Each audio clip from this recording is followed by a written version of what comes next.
Good evening, everyone, and welcome to tonight's episode of my Principles of Good Health, or at the moment I should be calling this Principles of Gut Health, because I'm doing a series on gut health and digestive symptoms because these are just so common and it is my particular area of expertise. And last week I spoke about Sibo, exactly what it is, and trying to give you a simple explanation of what Sibo is and how it compares and contrasts with IBS and the overlap between the two. And so tonight I wanted to move on from that and give you part two, which is to look at, well, you may think you have Sibo. What can you do about it? Can you test for it? Is the test reliable? And if you think you've then got it and you've got a reasonable, accurate picture of having Sibo, then what are the protocols that you can put in place to try and eradicate it? So very briefly, just to recap, Sibo, small intestinal bacterial overgrowth, bacteria that's residing in the wrong place. It's in the small intestines. It shouldn't be present possibly at all, the sort of bacteria we're talking about, and you certainly don't want it in the small intestines. It should be, if anything, in the large intestines or not present at all. And if it is in the small intestines, it can give awful symptoms for people, from mild discomfort to really terrible bloating and discomfort and pain. And it can also cause diarrhea, it can cause constipation. It depends on the type of bacteria, or it could be an overlap between the two. And the bacteria that we're really talking about here are ones that produce hydrogen gas and methane gas. There is also another gas, hydrogen sulfide, that can come into play as well. And there are certain bacteria that produce these gases when they feed off certain types of carbohydrate food. So that's the very simple explanation. So can you test for it? That's the next logical explanation, isn't it? Sibo's been around for about 20 years now, but still you'll probably find if you go to your GP, they may not know about it. If they've heard of it, they wouldn't really know what to do next. You may go and see a gastroenterologist and you'll be making some progress there. They do test for this, and I'll talk about the different types of tests that are available and the one they typically use. Now, moving on to testing. Yes, you can test, but unfortunately I have to be the bearer of bad news here because this isn't easy. There is no one reliable test that is considered to be the gold standard that's going to give you a really accurate diagnosis. So there's the bad news. So is that it? And is that all you can do? Well, no. I see lots of clients and I help them along that journey towards trying to assess if Sibo is present. Is it a cause of their symptoms? So let me help you have an understanding of what you could do if you're in this situation of thinking you may have Sibo. So the most common test available is using breath testing. And the reason for this is that if the bacteria is residing in the small intestines, and that's what Sibo means, then when food comes through, certain types of food, and when we're doing breath testing, it'll be a sort of sugar type solution, the bacteria, certain strains of bacteria, are going to feed off, they're going to ferment and feed off this sugar, and they're going to give off gas. So the hydrogen producing ones are going to give off hydrogen, methane. And what happens is that that's then passed out via the lungs, hence the breath testing.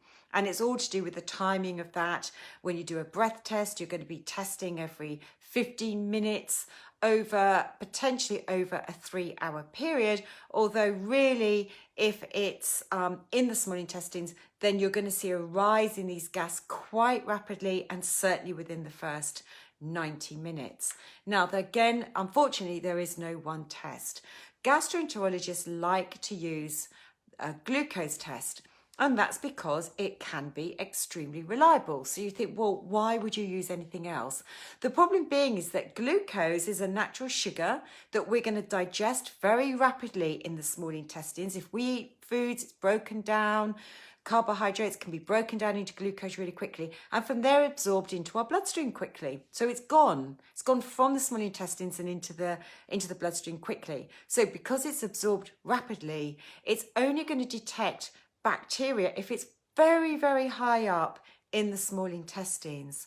And last week I did explain that the small intestines is very, very long. It's about 20 feet long. So if you use a glucose breath test, you're only going to pick up a reliable test if you've got bacteria that's very, very high up in the small intestines.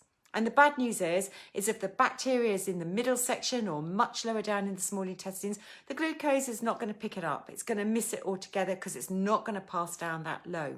So you'll get a negative result potentially, but it means that you may still have Sibo. You may still have the bacteria. The next test, and one that I've used in the past, is lactulose. Now, lactulose is going to pass through the whole small intestines. It's not going to be absorbed into the bloodstream. So that's the good news. So it's going to pass all the way through. It can detect bacteria that is in the lower part from the top, middle, and bottom half of the small intestine. So you think, well, that's good news. The problem with lactulose is it can be used to try and increase the speed with which things pass through.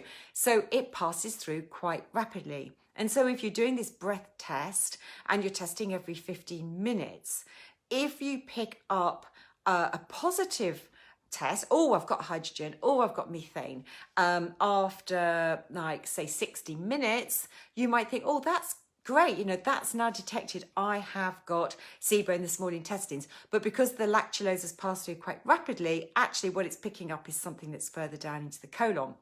So you may get a false positive, i.e. the bacteria isn't actually in the small intestines. I hope you're keeping up with this because it does get a bit complicated. Now, there is a third test available, which is called fructose. It's a fructose. It's another type of sugar. It can pick up both methane and hydrogen producing bacteria and the gas, but it isn't 100% reliable. So there's your 3 types of tests that are available. And you can test for all 3. So if you're going to do breath testing and you really want to get the chance of getting the most accurate outcome from breath testing, I would recommend you do all 3. But of course, there are cost implications for doing all 3. You need to do them on consecutive days. I would do glucose and then fructose and then lactulose in that order. But you know, it's going to be an extra expense. You're still not going to get a completely accurate outcome, but it's going to be your best chance of getting a more accurate outcome if you do breath testing. So is that it? Well, no. The test that I use in my practice, and the one I go to first and foremost, not just for Sibo, but to really understand what is going on in the gastrointestinal tract, is to use a PCR DNA technology stool test. The one I use and love the most is the in vivo GI ecologics test. I think it's absolutely fantastic because it provides so much information of what is going on in the whole length of the gastrointestinal tract. Now, what happens is some of these bacteria may not just be in the small intestines. These bacteria are probably in the colon. And as I explained last week, they can what we call translocate and move back up into the small intestines. And so when I do this stool testing, I can see if there are high levels of hydrogen producing bacteria, methane producing bacteria, and also hydrogen sulfide. You can't pick that up in a breath test, but we can see hydrogen sulfide producing bacteria that can also be implicated in Sibo. So I can see these high levels of bacteria that you may have moderate amounts in the stool test, you may have moderate amounts of one type, you may have high levels of another, you may have quite a bit of all these different types. And I may start to think, you know, that may be indicative of Sibo because of some of the symptoms that you might have told me about, and I can detect them in the stool test. The beauty of the stool testing is that I can also see levels of what I call the commensal, these beneficial bacteria, because we need to see these in really, really high amounts, and you may not have them in high amounts, and good variety and presence of these. But the other benefit of stool testing is it is also going to tell me about things like leaky gut, your digestive ability, your immune markers. Are you, the bile acids, and are you absorbing bile acids? All of these things can be implicated in Sibo. So I can gather the whole picture of all your symptoms, and together with that, looking at the stool test markers and detecting levels of all these different gut markers, beneficial health markers, good bacteria and pathogenic bacteria, and the ones that are implicated in Sibo, the hydrogen and methane and hydrogen sulfide producers, will give me a far more accurate indicator. So I believe that is the test to be used and is going to be more reliable than just looking at breath testing alone. So if you've done any of these tests, and you may go off and do your own type of testing, and you may gather all this type of information together, you may think, well, now what do I do next? I think there is a really good sign here that I've got Sibo and I have the symptoms. So what do I do next? Well, it's not straightforward. I wish I could be, really the bearer of good news. It's not straightforward. There are steps to go through, and you need to be very, very patient. Now, the first thing to think about is don't go rushing in with very, very strong antimicrobials. So, good doctors, you might be able to go to them and say, I've done these tests, I've got these symptoms, I think it's Sibo. And some GPs will be receptive to this, and they may suggest certain types of antibiotics. Now, antibiotics are very, very strong, and antibiotics not only can potentially kill off the Sibo bacteria, but they're also going to be eliminating really good and important strains of the beneficial bacteria. So you've got to be really careful with that. But the same is true with strong antimicrobials. This is something I've learned since I started practicing 12 years ago. It wasn't something that was really talked about, and is certainly talked about today. So you've got to be quite mindful of going in with very, very strong antimicrobial type products that are out there on the market. You want to choose more gentle ones, and you need to go in for short spells at a time. If you think you've got a really high levels of Sibo bacteria, a month and then a month off, you might go in a bit longer. If it's lower levels, and depending on your symptoms, you might just do 2 days a week. You've got to be very, very careful that you're not pushing in strong antimicrobials that can also be killing off beneficial bacteria at the same time. So yes, antimicrobials definitely have their place, but just be mindful of the impact that it's having on the commensals. And something I always like to talk about, and I like this analogy a lot when I'm talking to my clients, and I've talked about this before here, is comparing the gastrointestinal tract to a car park. Because if we want to have every car parking space filled, if you think about the walls of the gut, and each one of those is a car parking space, then you want to make sure as many of those are filled with beneficial bacteria as possible. And so if you go in with antimicrobials, you may be trying to destroy them, but you've got to backfill. You've got to have all these spaces being able to be filled up with good bacteria, because that's the name of the game. That's what we're trying to aim for at the end of the day. You're never going to have 100% beneficial bacteria, but you want to make sure you've got good levels of those to be able to populate as many of these car parking spaces as possible.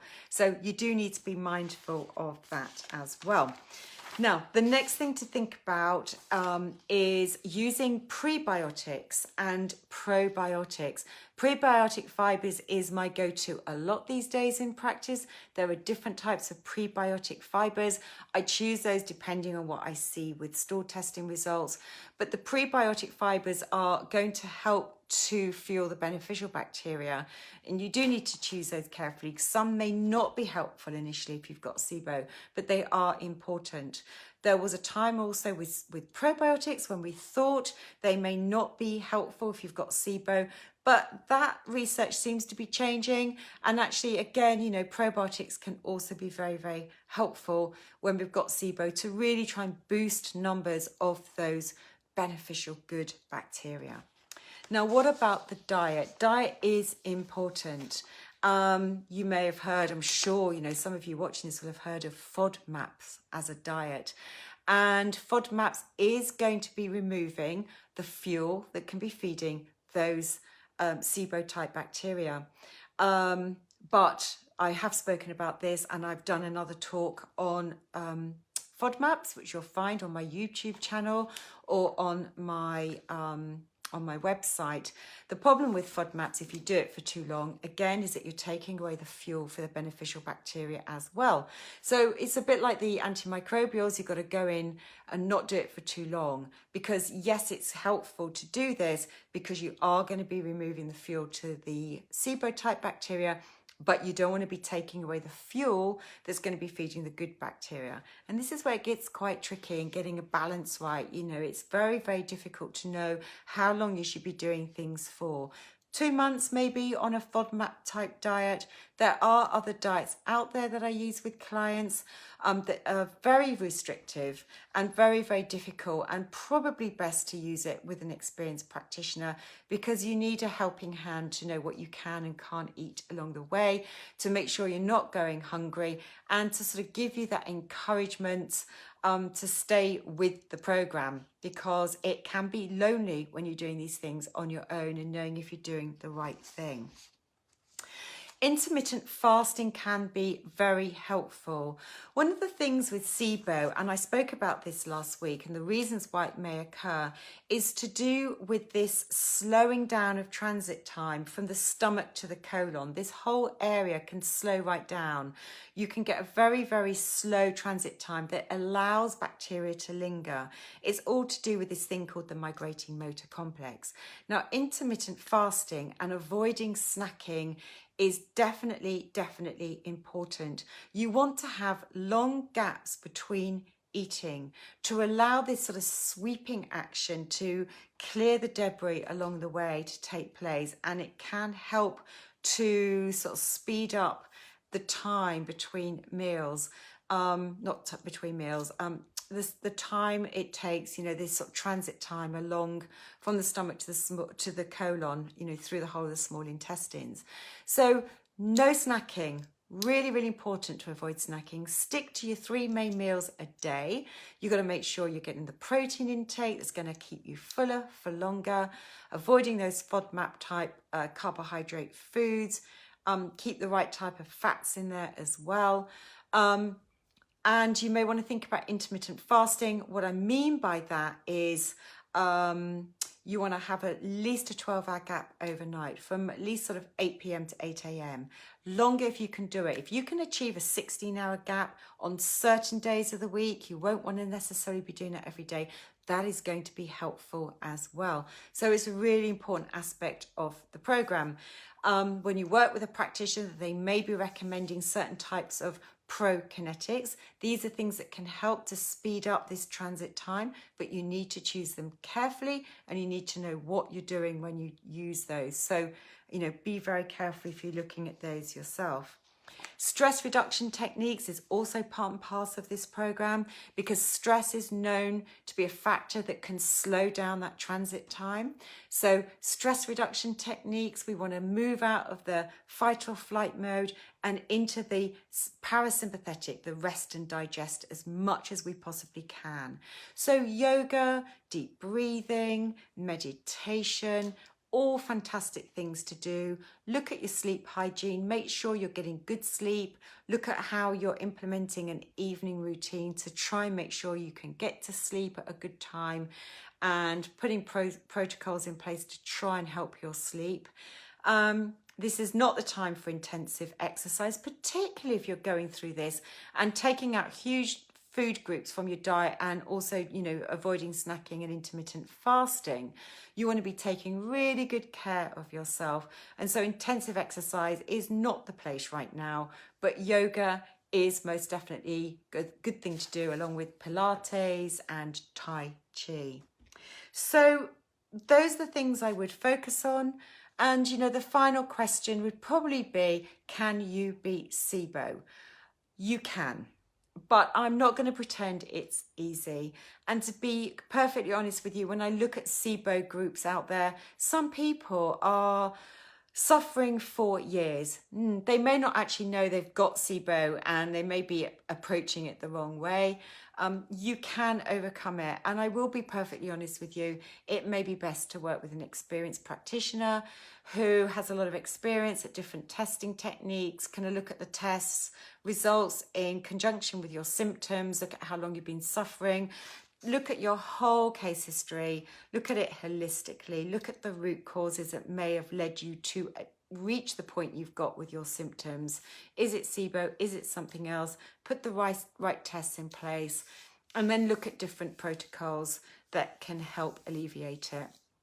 And you may get quick relief. It can take longer. But, it is possible.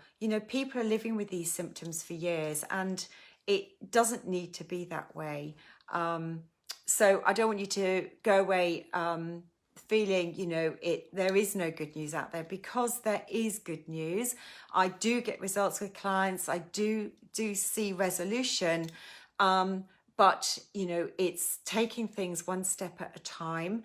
And eventually, by following steps, and you may need to tweak it along the way, you can come out the other end. Sometimes people slip back, but you can come out the other end is what I'd like to leave you with today. So thank you for watching. I am doing a whole series on digestion over the summer. Next week, I thought I'd talk about leaky gut, intestinal permeability, what it is and what we can do about it, symptoms that it may cause. Might split that one into 2 parts as well. I'll see how much material I gather. I like to break these things down into shorter sessions, not too long. So hopefully that will be another one that will be of interest to you. Thank you for watching. Do invite others to come and join my group, because I do feel that I have a lot of information to share. I hope you find it beneficial, and I'm sure there'll be others that that would also find it beneficial too. So please do invite others into the group. I frequently check if others have asked to join and invite them into the group. So do that. And remember, my backlog, all my history of my lives is in my YouTube channel, Peyton Principles Natural Health. And in more recent times, quite a lot of them have been converted. And as every week now, they are converted into podcasts that have all been loaded into my onto my Facebook, onto my website as well. So thanks for watching. Have a great week, and hopefully I'll catch up with you next week. Bye.